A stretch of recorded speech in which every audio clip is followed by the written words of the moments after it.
Hello friends, you are most welcome to my channel The River Textbook.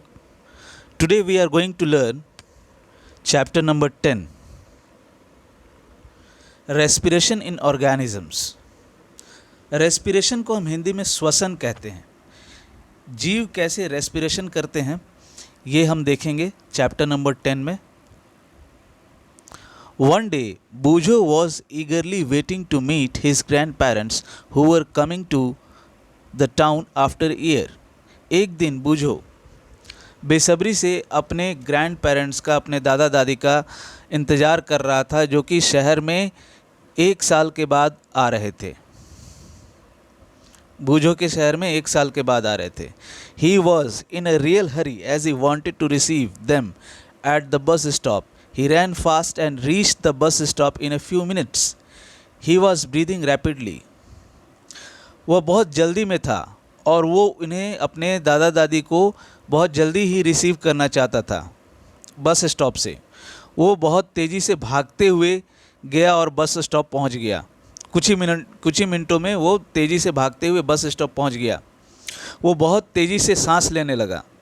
His grandmother asked him why he was breathing so fast. उसकी दादी ने पूछा कि तुम इतनी तेज़ी से सांस क्यों ले रहे हो। बूझो told her that he came running all the way. बूझो ने बताया कि मैं पूरे रास्ते दौड़ते हुए आया। But the question got stuck in his mind. लेकिन ये सवाल उसके मन में बैठ गया। बूझो के मन में ये सवाल बैठ गया कि तेज़ी से दौड़ने से उसकी सांसें क्यों तेज चलने लगी। He wondered why running makes a person breathe faster. वह सोचने लगा कि क्यों दौड़ने से एक इंसान की सांसें तेज चलने लगती है। The answer to Bujo's question lies in understanding why we breathe. बूझो का ये आंसर हमें पता चल जाएगा अगर हम ये समझ जाएंगे कि हम सांस क्यों लेते हैं। Breathing is a part of respiration. Breathing respiration का एक हिस्सा है। Let us learn about respiration. चलिए हम श्वसन के बारे में पढ़ते हैं। Why do we respire? हम श्वसन क्यों करते हैं? In chapter 2 you learn that all organisms are made of small microscopic units called cells. आप चैप्टर 2 में पढ़ चुके हैं कि सारे जीव सेल्स से बने होते हैं। सेल्स माइक्रोस्कोप से दिखते हैं, सेल्स काफ़ी छोटे होते हैं। A cell is the smallest structural and functional unit of an organism. Cell को हम हिंदी में कोशिका कहते हैं। कोशिका एक किसी भी जीव का सबसे छोटा संरचनात्मक और क्रियात्मक इकाई होता है। स्ट्रक्चरल को हम हिंदी में संरचनात्मक कहते हैं और फंक्शनल को हम हिंदी में क्रियात्मक कहते हैं। Each cell of an organism performs certain functions such as nutrition, transport, excretion and reproduction. जीव का हर सेल, प्रत्येक सेल कुछ काम कर रहा होता है, जैसे पोषण का काम कर रहा होता है, परिवहन का काम कर रहा होता है, एक्सक्रेशन का मतलब उत्सर्जन होता है, उत्सर्जन का काम कर रहा होता है, वे न्यूट्रिशन में पोषण, ट्रांसपोर्ट में फूड मटेरियल्स बॉडी में एक पार्ट से दूसरे जगह कैसे जाता है, डाइजेस्टेड मटेरियल कैसे एक जगह से दूसरे जगह जाता है, और एक्सक्रेशन में क्या होता है कि जो अनडाइजेस्टेड पार्ट है, जो अनयूज्ड पार्ट है, वो बॉडी से बाहर कैसे निकल जाता है, जो वेस्ट है हमारे बॉडी का वो बॉडी से बाहर कैसे निकलता है। तो ये सारा काम जो है हर सेल किसी भी जीव का कर रहा होता है। और रिप्रोडक्शन में जो स्पेसिस है अपने ही जैसे स्पेसिस का जन्म देता है, नहीं तो वो विलुप्त हो जाएगा। To perform these functions the cell needs energy. इन सारे कामों को करने के लिए कोशिका को एनर्जी की आवश्यकता होती है। एनर्जी को हम हिंदी में ऊर्जा कहते हैं। कोशिका को ऊर्जा की आवश्यकता होती है। Even when we are eating, sleeping और रीडिंग वी रिक्वायर एनर्जी। अगर हम खा रहे हैं, अगर हम सो रहे हैं, अगर हम पढ़ रहे हैं, तो भी हमें एनर्जी की आवश्यकता होती है। But where does this energy come from? लेकिन ये एनर्जी आता किधर से है? Can you say why your parents insist that you should eat regularly? क्या आप बता सकते हैं कि आपके माता पिता आपको बार बार क्यों खाने के लिए इंसिस्ट करते रहते हैं, खाने के लिए बोलते रहते हैं?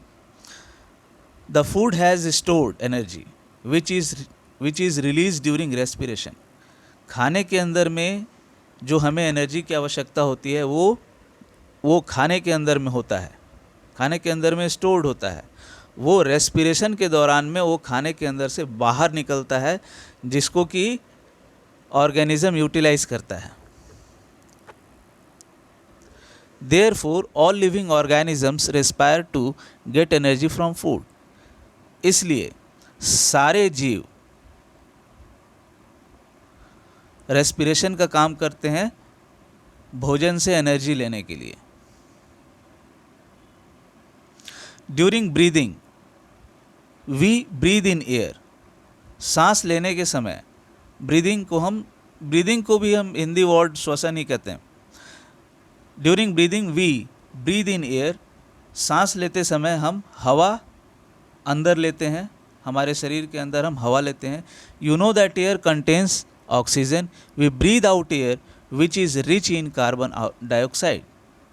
आप जानते हैं कि हवा में ऑक्सीजन होता है। हम लोग हवा बाहर निकालते हैं जिस उस हवा में कार्बन डाइऑक्साइड होता है, उस हवा में ज़्यादा मात्रा में कार्बन डाइऑक्साइड होता है। The air we breathe in is transported to all parts of the body and ultimately to each cell. जो हवा हम सांस में लेते हैं वो हमारे शरीर के हर पार्ट में उसका परिवहन हो जाता है और लास्ट में, अंतिम में वो हर सेल तक वो पहुंच जाता है।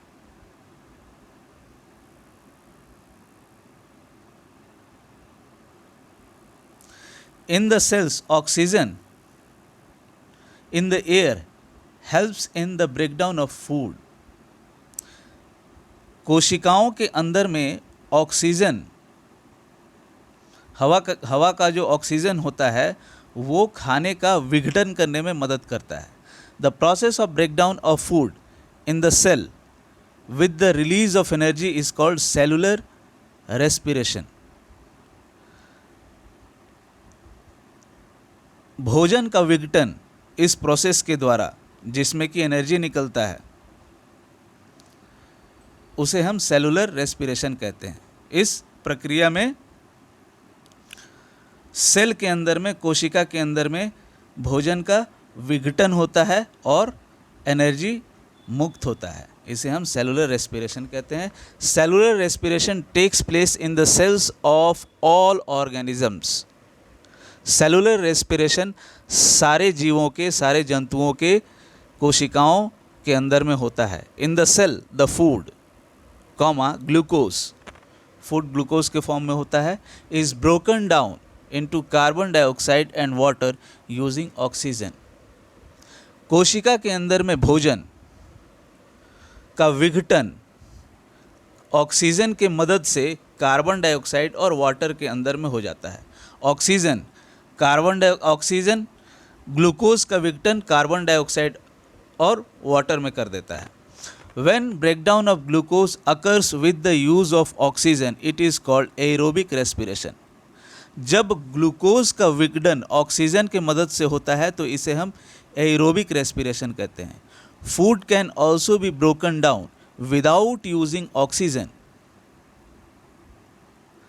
भोजन का विघटन बिना ऑक्सीजन के भी हो सकता है। This is called anaerobic respiration. इसे हम एनाएरोबिक रेस्पिरेशन कहते हैं। Breakdown of food releases energy. इसमें क्या होता है, आपको ग्लूकोज का विघटन बिना ऑक्सीजन के कार्बन डाइऑक्साइड वाटर में होता है और एनर्जी मुक्त होता है। एनर्जी रिलीज होता है।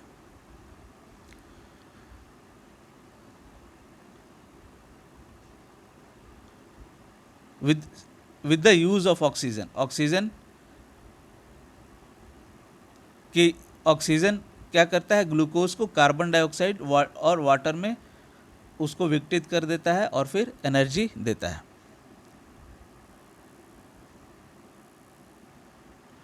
You should know that there are some organisms such as yeast that can survive in the absence of air. You should know that there are some organisms such as yeast that can survive in the absence of air. आपको यह पता होना चाहिए कि कुछ ऐसे जीव हैं जैसे कि यीस्ट, वो बिना हवा के जीवित रह सकता है। They are called anaerobes. उन्हें हम एनारोब्स कहते हैं। They get energy through anaerobic respiration, उन्हें ऊर्जा एनारोबिक रेस्पिरेशन से मिलता है।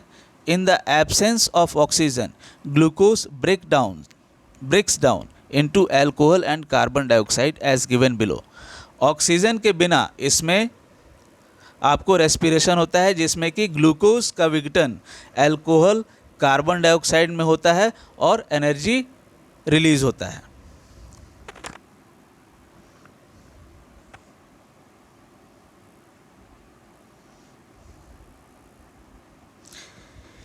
Yeasts are single-celled organisms.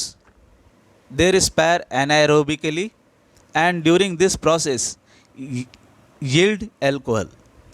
They are therefore used to make wine and beer. Yeast ये सिंगल सेल जीव होते हैं, ये एनारोबिकली रिस्पायर करते हैं, बिना ऑक्सीजन के रिस्पायर करते हैं और इसलिए ये अल्कोहल बनाते हैं और ये अल्कोहल वाइन और बियर बनाने में यूज़ होता है। Our muscle cells can also respire anaerobically but only for a some time when there is a temporary deficiency of oxygen during heavy exercise, fast running, cycling, walking or many hours or heavy weightlifting. The demand for energy is high.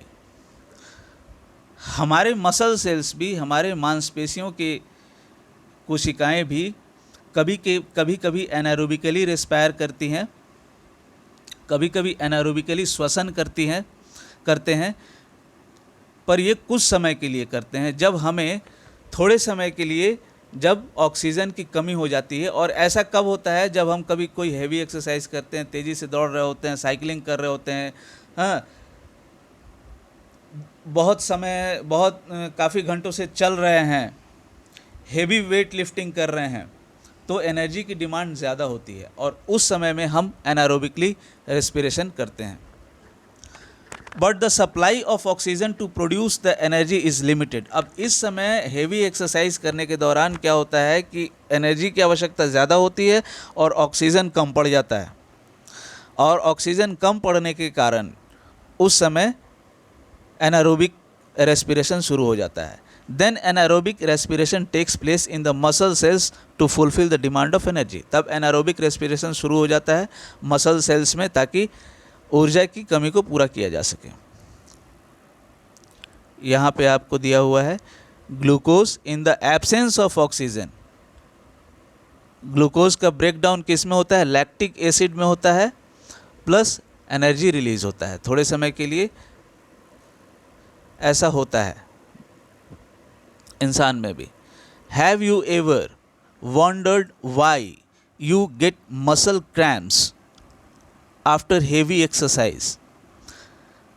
क्या आपने सोचा है कि heavy exercise, कोई आप मान लीजिए कोई भारी एक्सरसाइज करने के बाद आपके मसल में ऐठन क्यों होता है, थोड़ा दर्द जैसा महसूस होता है? The cramps occur when muscle cells respire anaerobically.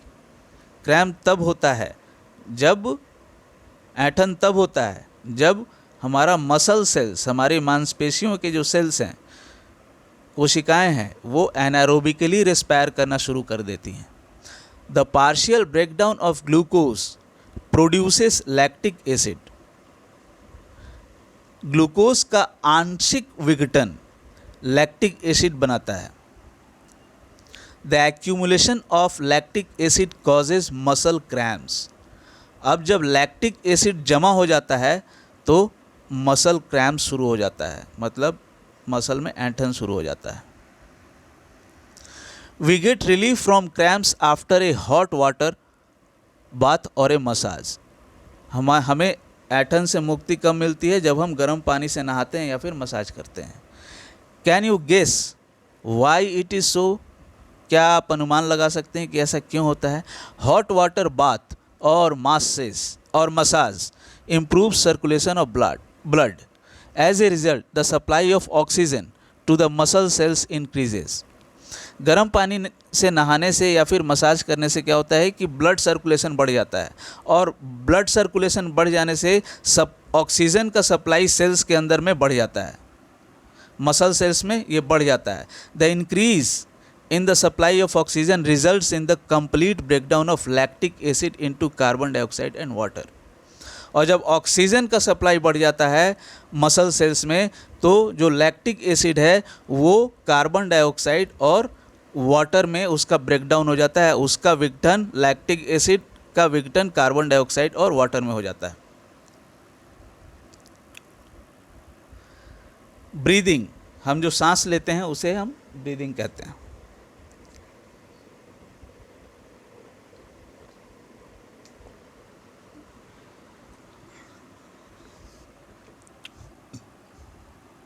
Caution, do this activity under the supervision of your teacher.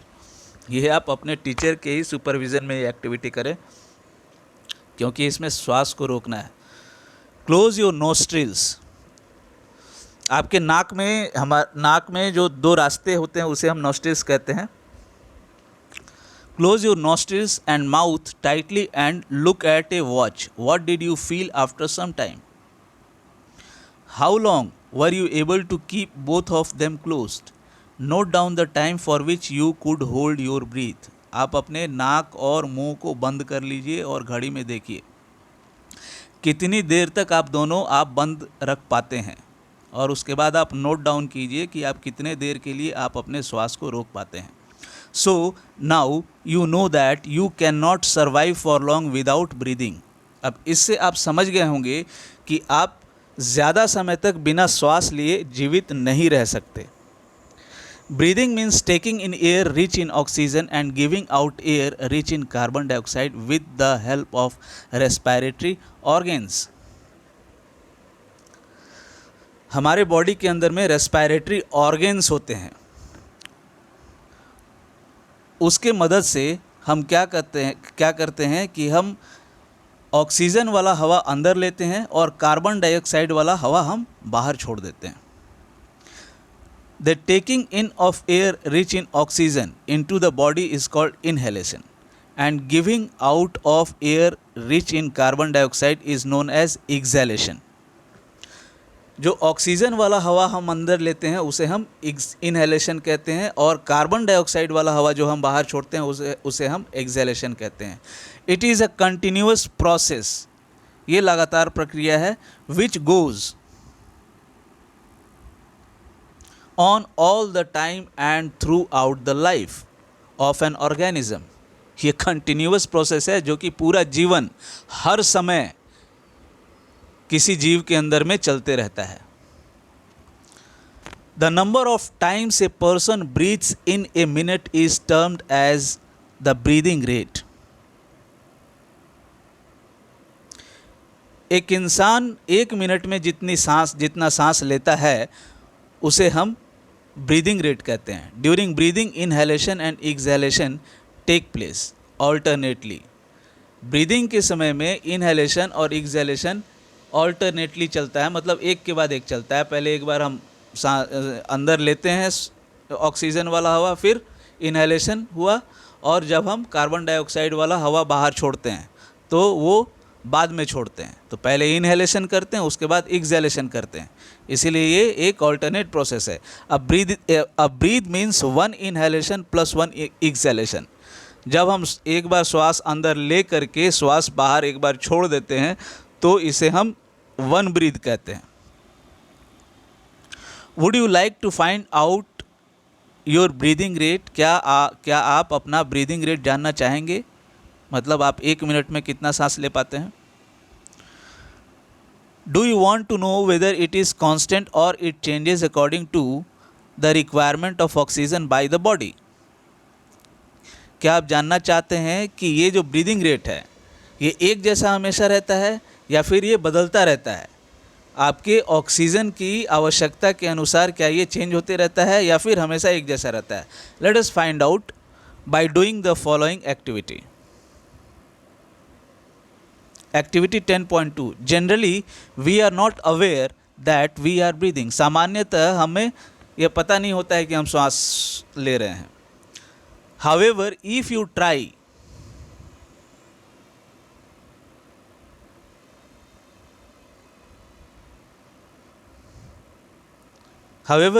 try you can count your rate of breathing. लेकिन अगर आप प्रयास करेंगे तो आप अपना रेट ऑफ ब्रीदिंग को काउंट कर सकते हैं. मतलब आप ये गिन सकते हैं कि आप 1 मिनट में अलग अलग अवस्था में कितना श्वास लेते हैं. Find out how many times you breathe in and breathe out in a minute. आप पता कीजिए कि आप कितनी बार 1 मिनट में श्वास अंदर लेते हैं और बाहर लेते हैं. Did you inhale the same number of times as you exhale. क्या जितनी बार आप श्वास अंदर लेते हैं उतनी ही बार श्वास को बाहर छोड़ते हैं. Now count your breathing rate. अब उसके बाद आप अपना ब्रीदिंग रेट को काउंट कीजिए. मतलब 1 मिनट में आप कितनी बार श्वास लेते हैं.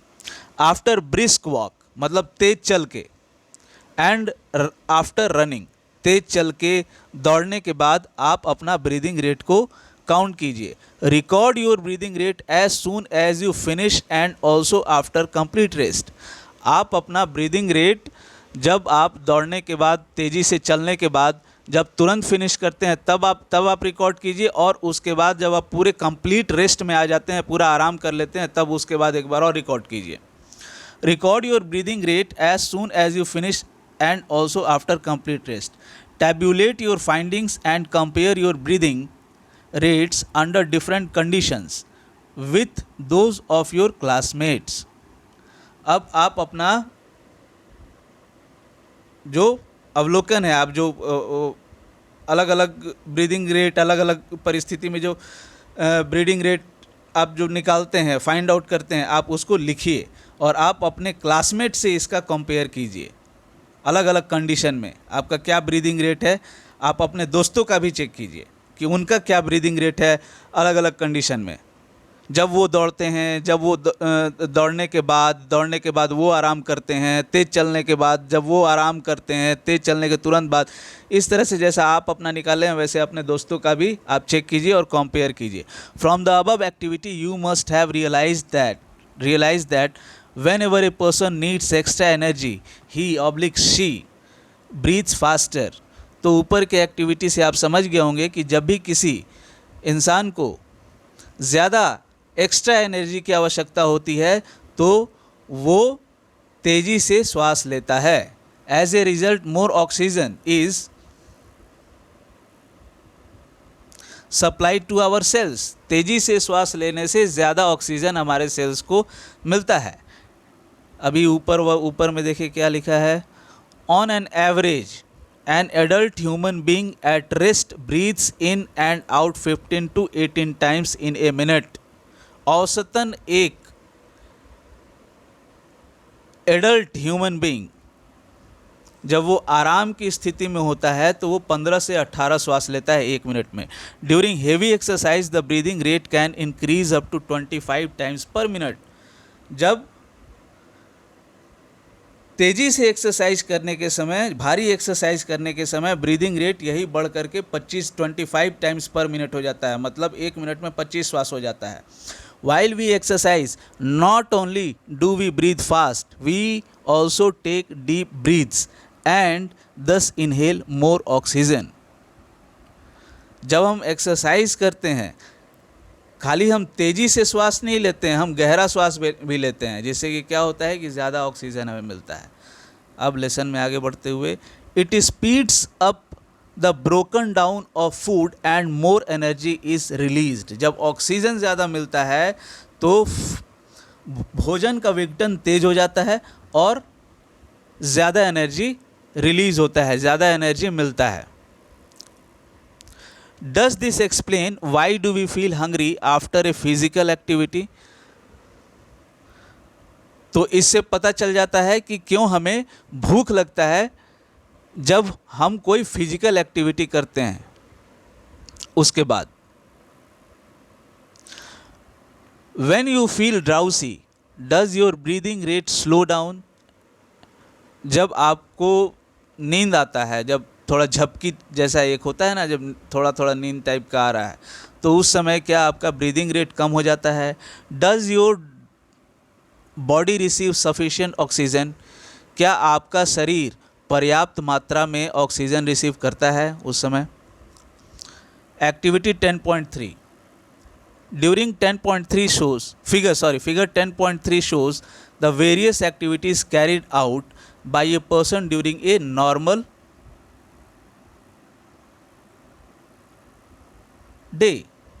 अभी यहाँ पे बहुत सारा एक्टिविटीज़ लोग कर रहे हैं. एक नॉर्मल डे में लोग ये सब करते हैं, जैसे यहाँ पे लेडी कपड़े धो रही है, नीचे एक बच्चा पढ़ रहा है, उसके नीचे एक आदमी सीढ़ी पे चढ़ रहा है, यहाँ पे एक बच्ची जॉगिंग कर रही है, यहाँ पे एक बुजुर्ग चल रहे हैं, ऊपर में कोई सो रहा है. तो इस तरह का एक्टिविटी जो है हम डेली लाइफ में हम करते हैं, और इन सारे अलग अलग एक्टिविटीज़ में हमारा ब्रीदिंग रेट अलग अलग होता है. जिस तरह का हम काम कर रहे होते हैं उस हिसाब से उस स्पीड में हमारा श्वास चलता है.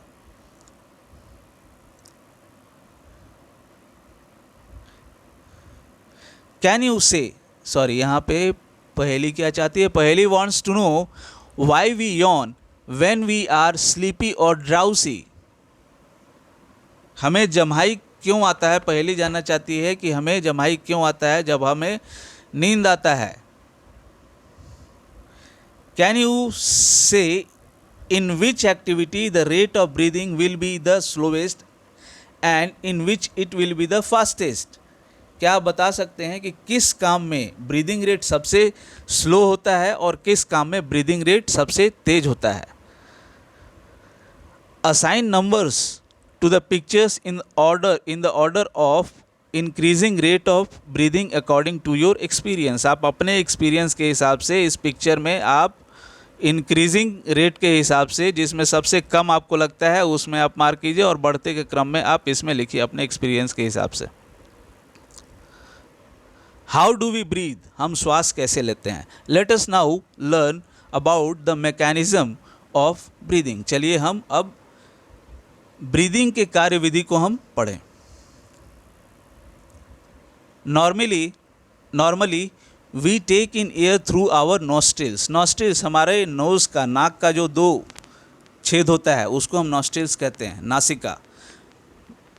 Normally we take in air through our nostrils. सामान्यतः हम अपने नासिका से हवा अंदर लेते हैं. When we inhale air it passes through our nostrils into the nasal cavity. जब हम हवा अंदर लेते हैं तो वो हमारे नासिका से पास होकर के वो नेसल कैविटी में चला जाता है. नेसल कैविटी उसके थोड़ा अंदर होता है जहाँ पे थोड़ा खाली स्पेस होता है. From the nasal cavity the air reaches our lungs through the windpipe. Windpipe के जरिए नेसल कैविटी से हवा लंग्स तक पहुंच जाता है. Lungs are present in the chest cavity. Lungs हमारे चेस्ट कैविटी में होता है. This cavity is surrounded by ribs on the sides. Ribs को हम पसलियाँ कहते हैं. तो ये जो कैविटी है इसके चारों ओर रिब्स होते हैं. A large muscular sheet called diaphragm forms the floor of the chest cavity.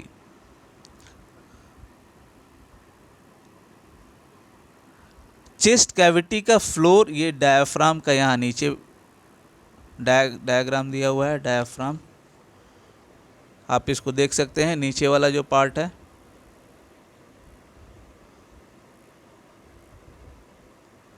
ये वाला,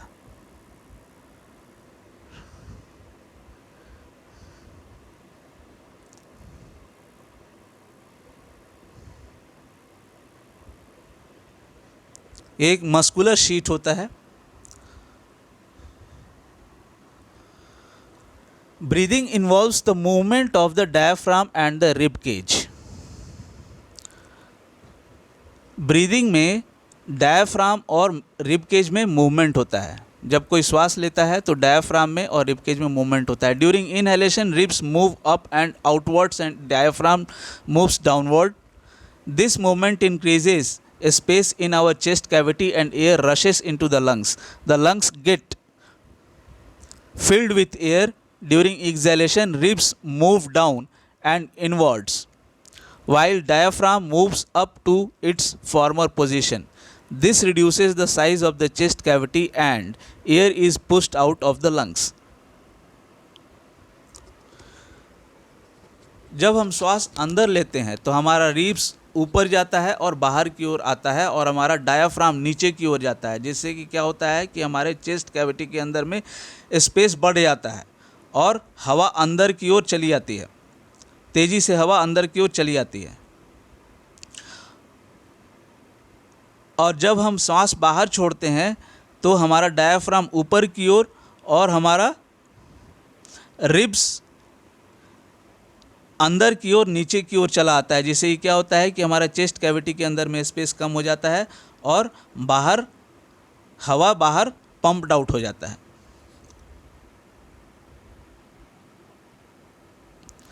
लंग से हमारा हवा बाहर निकल जाता है। These movements in our body can be felt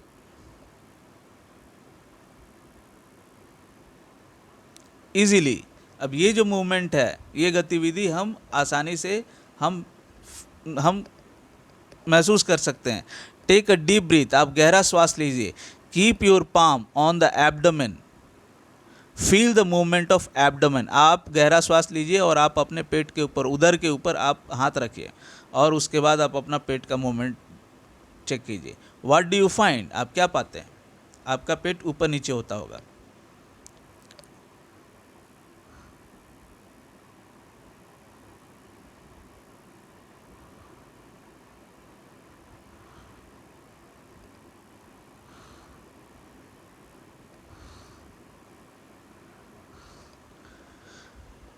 After having learned that during breathing there are changes in the size of the chest cavity, children got involved in chest expansion competition.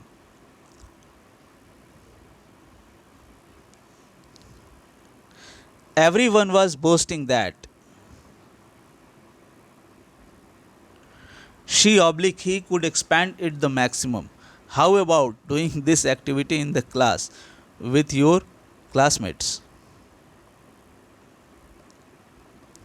अब ये जानने के बाद कि breathing के दौरान chest cavity के size में चेंजेस आता है, बच्चे कंपटीशन करने लगे अपना चेस्ट एक्सपेंशन का। वो छाती फुला करके कौन मैक्सिमम फुला सकता है, वो उसका कंपटीशन करने लगे।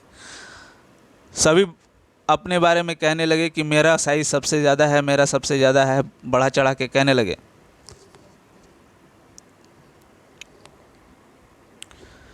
आप भी ये एक्टिविटी अपने क्लास में कर सकते हैं। कैसा रहेगा अगर आप भी ये एक्टिविटी करेंगे अपने क्लास में? तो smoking damages lungs, smoking also linked to cancer, it must avoided. Smoking से लंग्स डैमेज हो जाता है और स्मोकिंग से कैंसर होता है। स्मोकिंग हमें नहीं करना चाहिए। अब इसमें हम देखते हैं, the air around us has various types of unwanted particles such as smoke, dust, pollens, etc. When we inhale, the particles get trapped in the air present in our nasal cavity. However, sometimes these particles may get past the air in the nasal cavity. Then they irritate the lining of the cavity, as a result of which we sneeze. Sneezing expels these foreign particles from the inhaled air and the dust free clean air enters our body. Take care, when you sneeze you should cover your nose so that the foreign particles you expel are not inhaled by other persons. कभी कभी हमें छींक आता है, तो छींक आने की क्या वजह है कि जब हम श्वास अंदर लेते हैं तो जो हमारे जो काम का पार्टिकल्स नहीं होता है वो हमारे नाक के बाल के द्वारा नाक के बाल में जा कर के फंस जाता है। लेकिन कभी कभी क्या होता है कि वो पार्टिकल हमारे नाक के बाल को क्रॉस करके नेसल कैविटी में अंदर चला जाता है। तो नेसल कैविटी में अंदर चला जाता है तो वहाँ खुजली जैसा महसूस होता है। खुजली जैसा महसूस होता है तो हमें छींक आती है, और छींक आने की वजह से क्या होता है कि सारा का सारा अनवांटेड मटेरियल्स झटका से बाहर निकल जाता है।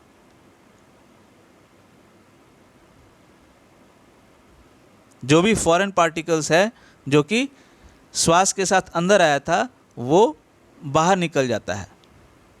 फिर उसके बाद साफ हवा हमारे अंदर आता है। ध्यान रखिएगा कि छींकने से पहले किसी दूसरे के मुंह पे दूसरे के मुंह पे नहीं छींकना है। अपने मुंह पे कुछ अपने मुंह को ढक लेना है ताकि आपसे निकला हुआ हवा कोई और श्वास ना ले। Activity 10.4. Take a deep breath. Measure the size of the chest with a measuring tape and record your observations in table 10.2. Measure the size of the chest again when expanded and indicate which classmate shows the maximum expansion of the chest. We can understand the mechanism of breathing by a simple model. अभी ये activity 10.4 में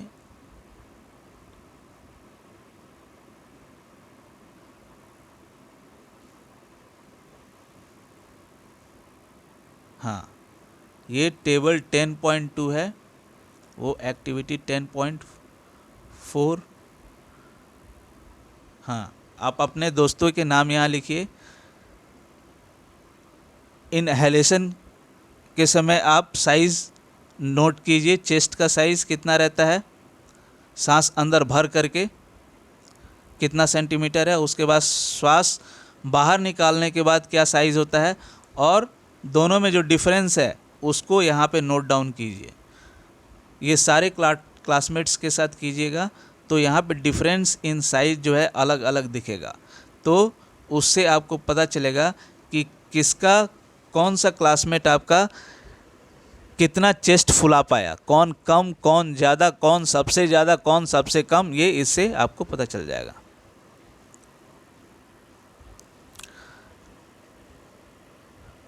अब breathing की जो विधि है हम simple model से हम समझ लेंगे।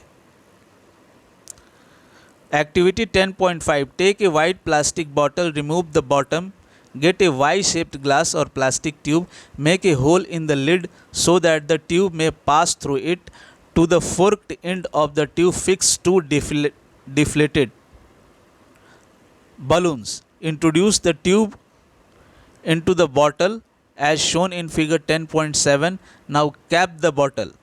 Seal it to make it airtight. To the open base of the bottle, tie a thin rubber or plastic sheet using a large rubber band. यहाँ पे इस बॉटल में ये वाला एक्टिविटी है।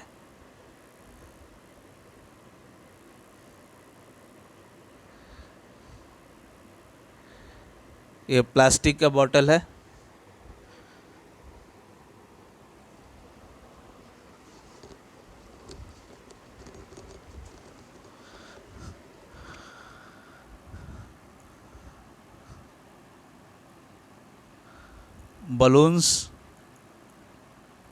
बलून्स नीचे में बेस नहीं है, रबर शीट है, थोड़ा लचीला होना चाहिए।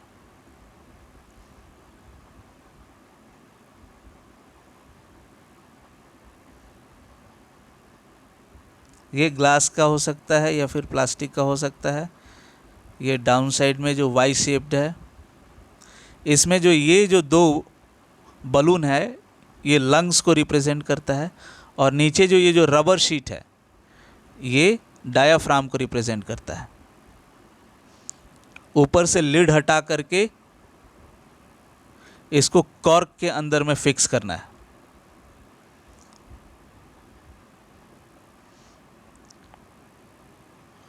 ऊपर से हवा का पासेज रहेगा।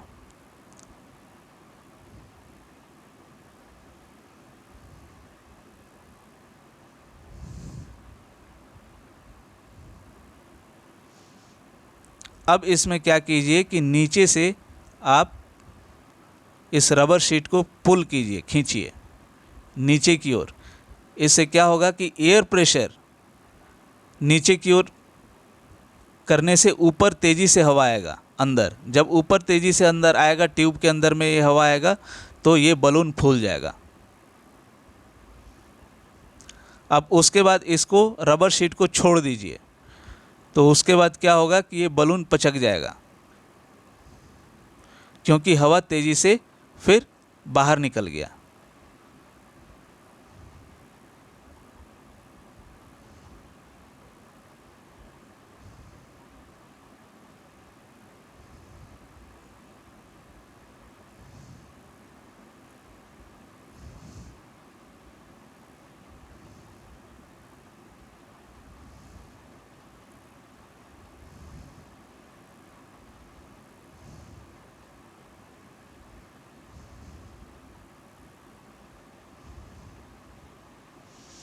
Now cap the bottle, seal it to make it airtight to the open base of the bottle. Tie a thin rubber or plastic sheet. ये हो गया है। चलिए, insert a plastic straw through the hole in the lid. नहीं ये नहीं हुआ अभी, सॉरी।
हाँ, यहाँ पे to understand the expansion of the lungs, pull the rubber sheet from the base downwards and watch the balloons. Next, push the rubber plastic sheet and observe the balloons. Did you see any changes in the balloons? What do the balloons in this model represent? What does the rubber sheet represent? Now you should be able to explain the mechanism of breathing. जैसा कि मैंने आपको बता दिया कि नीचे का जो ये रबर शीट है, ये एयर टाइट होना चाहिए। इसमें इसको आप क्या कीजिए, नीचे से पुल कीजिए, तो क्या होगा, ये जो बलून है ये फूल जाएगा। ये लंग्स को रिप्रेजेंट करता है, क्योंकि इसके अंदर हवा भर गया, क्योंकि एयर प्रेशर को इस रबर शीट ने नीचे कर लिया, और नीचे करने से ऊपर की ओर से हवा रश करके अंदर में आ गया। अब उसके बाद जब हम रबर शीट को छोड़ देते हैं तो बलून डिफ्लेट हो जाता है, क्योंकि हवा बाहर निकल जाता है। Now you should be able to explain the mechanism of breathing. अब आप समझ गए होंगे कि ब्रीदिंग का जो कार्यविधि है, अब आप उसको समझ गए होंगे। What do we breathe out, हम श्वास में बाहर क्या छोड़ते हैं।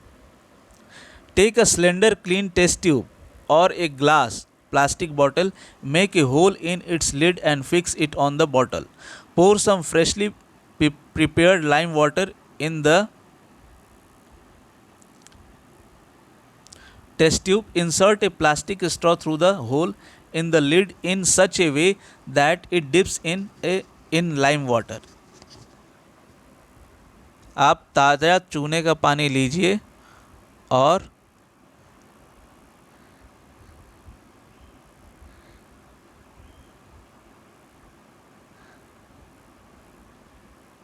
ये एक साफ़ टेस्ट ट्यूब लेना है, ताज़ा चूने का पानी इसमें डालिए और इसमें स्ट्रॉ लगा करके थोड़ा थोड़ा फूंकिए। थोड़ी देर के बाद आपको पता चलेगा ये चूने का पानी मिल्की कलर का हो गया।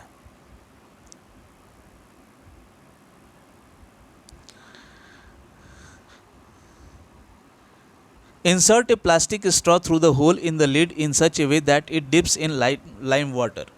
आप उसके अंदर में प्लास्टिक का स्ट्रॉ डालिए इस तरीके से कि वो लाइम वाटर में जा कर के डूब जाए.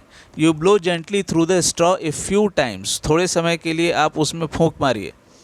Is there a change in the appearance of lime water. क्या आपको लाइम वाटर जैसा पहले दिखता था वैसे ही दिखता है या फिर कुछ बदलाव आया है? Can you explain this change on the basis of what you learned in chapter 6. क्या आप ये जो बदलाव आया है उस आधार पे बता सकते हैं जो आपने क्लास 6 में पढ़ा है? You are aware that we inhale और exhale in a mix is a mixture of gases. आपको पता है कि जो हम सांस हवा लेते हैं और जो हवा छोड़ते हैं वो मिक्सचर ऑफ गैसेस होता है. What do we exhale. हम क्या छोड़ते हैं, क्या हवा में क्या छोड़ते हैं? Do we exhale only carbon dioxide और a mixture of gases along with it. क्या हम केवल कार्बन डाइऑक्साइड और ही छोड़ते हैं या फिर उसके साथ और भी दूसरे गैसेस छोड़ते हैं? You must have also observe that if you exhale on a mirror a film of moisture appears on its surface. From where do these droplets come. आपने यह अनुभव किया होगा कि जब आपने यह ऑब्ज़र्व किया होगा कि जब आप किसी मिरर के ऊपर जब आप श्वास छोड़ते हैं तो उसके ऊपर एक मॉइस्चर का फिल्म आ जाता है, मतलब थोड़ा गीला जैसा हो जाता है. तो वो ड्रॉपलेट्स कहाँ से आता है? एक्चुअली हमारे श्वास में हमारे जब हम हवा बाहर छोड़ते हैं तो कार्बन डाइऑक्साइड के साथ काफ़ी मात्रा में वाटर वेपर जाता है. वाटर वेपर क्या होता है कि उसके मिरर के दीवार पे जा कर के वो कंडेंस होकर के वो स्मॉल ड्रॉपलेट्स बन जाता है. The percentage of oxygen and carbon dioxide in inhaled and exhaled air यहाँ पे दिया हुआ है. जब हम श्वास हवा अंदर लेते हैं तो ऑक्सीजन का मात्रा 20% होता है और कार्बन डाइऑक्साइड 0.04% में होता है और एक्सेल्ड एयर में 16.4% ऑक्सीजन होता है और 4.4% कार्बन डाइऑक्साइड होता है. Breathing in other animals. दूसरे जानवरों में श्वसन की प्रक्रिया. Animals such as elephants, lions, cows, goats, frogs, lizards, snakes, birds have lungs in their chest cavities like the human beings. जानवर जैसे कि हाथी, शेर, गाय, बकरी, मेंढक, lizard,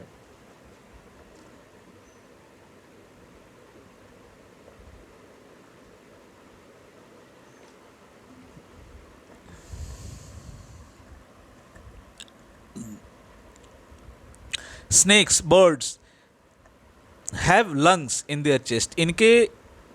in their chest cavities like human beings. इनके ये जो जानवर है सभी, इन जानवरों के चेस्ट कैविटी के अंदर में लंग्स होता है जैसे कि मनुष्य के अंदर में होता है. How do other organisms breathe. अब इनके अलावा जिनके अंदर में लंग्स होता है उनके अलावा जो दूसरे ऑर्गेनिज्म है वो कैसे श्वास लेते हैं? Do they also have lungs like those of human beings. Late us find out. अब इनके अलावा जो एलिफेंट्स, लायंस, काउज, इनके अलावा जो जानवर है क्या उनके अंदर भी लंग्स होता है? Let us find out. Cockroach. A cockroach has small openings on the sides of its body. Other insects also have similar openings. Cockroach को आप हिंदी में तिलचट्टा कहते हैं. बोजो wants to know if cockroaches, snails, fish, earthworms and mosquitoes also have lungs. बोजो जानना चाहता है कि cockroaches, snails, fish, earthworms, ants and mosquitoes क्या इनके अंदर भी, इनके पास भी लंग्स होता है मनुष्यों की तरह?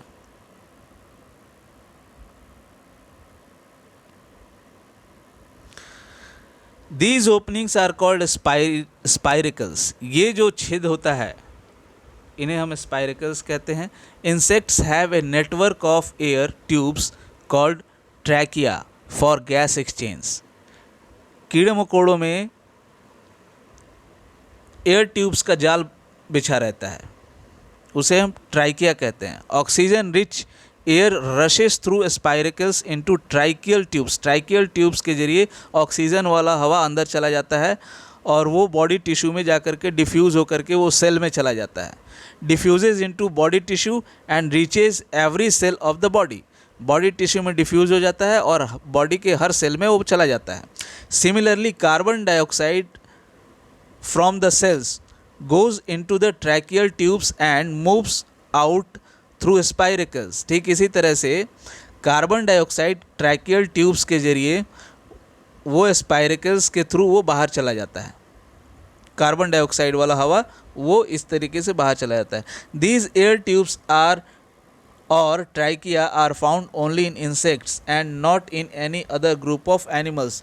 ये जो ट्राइकिया है, ये जो ट्यूब्स है, ये केवल दीज एयर ट्यूब्स या फिर ट्राइकिया ये केवल इंसेक्ट्स में ही पाया जाता है, किसी दूसरे जानवर में नहीं पाया जाता है। अर्थवर्म केचुआ recall from chapter 9 of class 6 that earthworms breathe through their skins.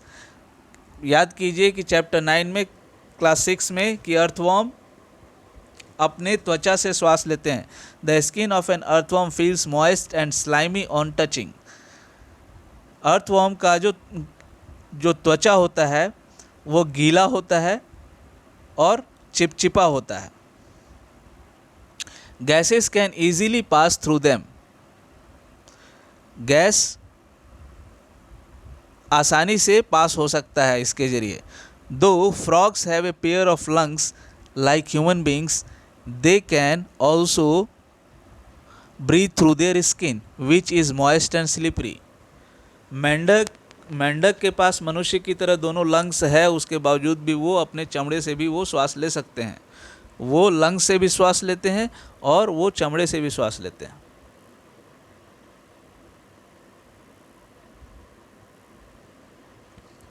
Bujo has seen in television programs that whales and dolphins often come up to the water surface. They even release a fountain of water sometimes while moving upwards. Why do they do so?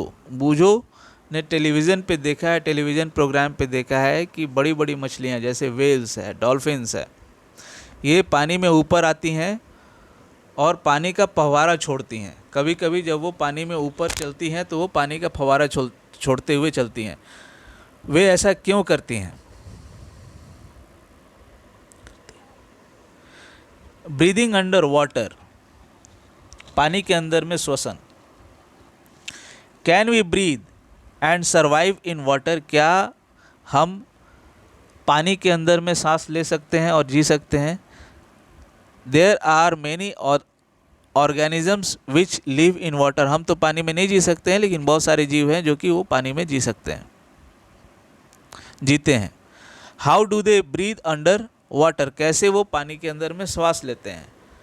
You have studied in class 6 that gills in fish help them to use oxygen dissolved in water. Gills are projections of the skin. You may wonder how gills help in breathing. आप class 6 में पढ़ चुके हैं कि मछली gills के मदद से उनके शरीर में, यहाँ पे पिक्चर में गिल्स दिया हुआ है, आप देख सकते हैं, गिल्स की मदद से वो श्वसन की प्रक्रिया करती है, गिल्स से वो सांस लेती है। पानी में जो घुला हुआ ऑक्सीजन है वो अपने गिल्स के जरिए लेती है। Gills are projections of the skin, gills उसके त्वचा में बाहर की ओर होता है। You may wonder how gills help in breathing, आप सोच रहे होंगे कि गिल्स कैसे श्वास लेने में मदद करता है। Gills are well supplied with blood vessels, blood vessels को हम हिंदी में रक्त वाहिकाएँ बोलते हैं, जिससे खून का आना जाना होता है। Gills are well supplied with blood vessels for exchange of gases.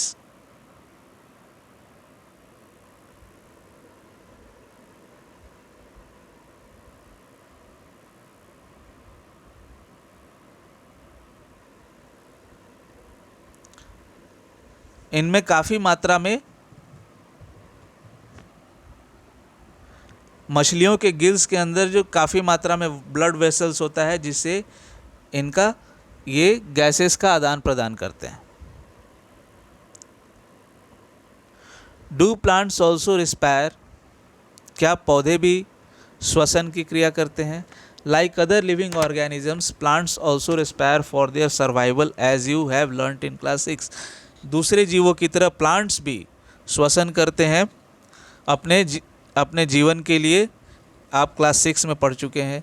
They also take in oxygen from the air and give out carbon dioxide.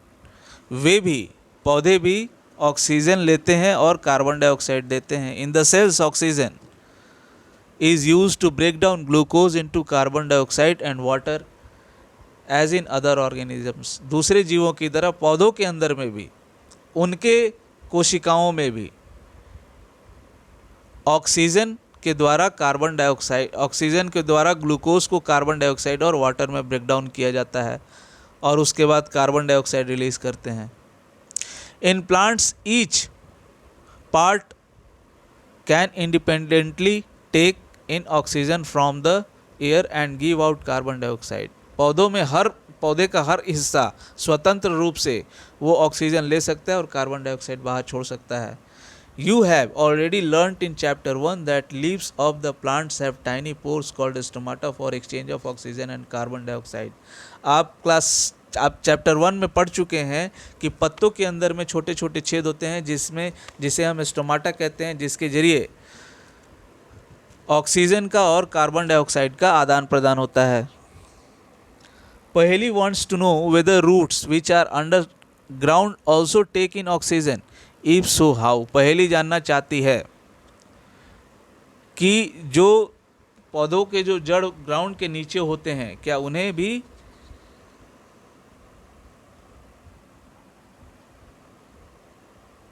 वे भी ऑक्सीजन लेते हैं? अगर ऐसा है तो कैसे लेते हैं? Like all other living cells of the plants, the root cells also need oxygen to generate energy।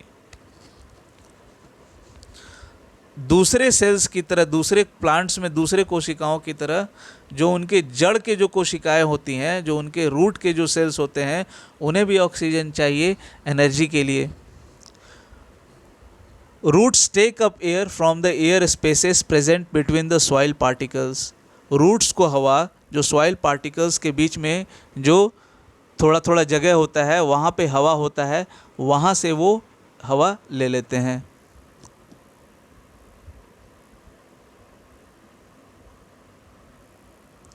Can you guess what would happen if a potted plant is overwatered. क्या आप अनुमान लगा सकते हैं कि अगर एक गमले में लगे हुए पौधे में अगर आप ज़रूरत से ज़्यादा पानी दे देते हैं तो क्या होगा? तो ज़रूरत से ज़्यादा अगर आप पानी दे देते हैं तो पौधा मर सकता है। क्यों? कि वहाँ पे एयर की कमी हो जाएगी, क्योंकि हवा का जगह पानी ले लेगा और हवा जो है बबल के ज़रिए बाहर निकल जाएगा। In this chapter you learn that respiration is a vital biological process. आप इस चैप्टर में आपने पढ़ा कि रेस्पिरेशन जो है, श्वसन, एक महत्वपूर्ण बायोलॉजिकल प्रोसेस है। All living organisms need to respire to get the energy needed for their survival. जितने भी जीव हैं उन सभी रेस्पायर करते हैं, सभी को श्वसन की आवश्यकता होती है, क्योंकि सभी को एनर्जी चाहिए ताकि वो जीवित रह सकें। इसी के साथ ही चैप्टर ख़त्म होता है। Unlimited thanks for listening. कृपया वीडियो को लाइक कीजिए, सब्सक्राइब कीजिए, शेयर कीजिए।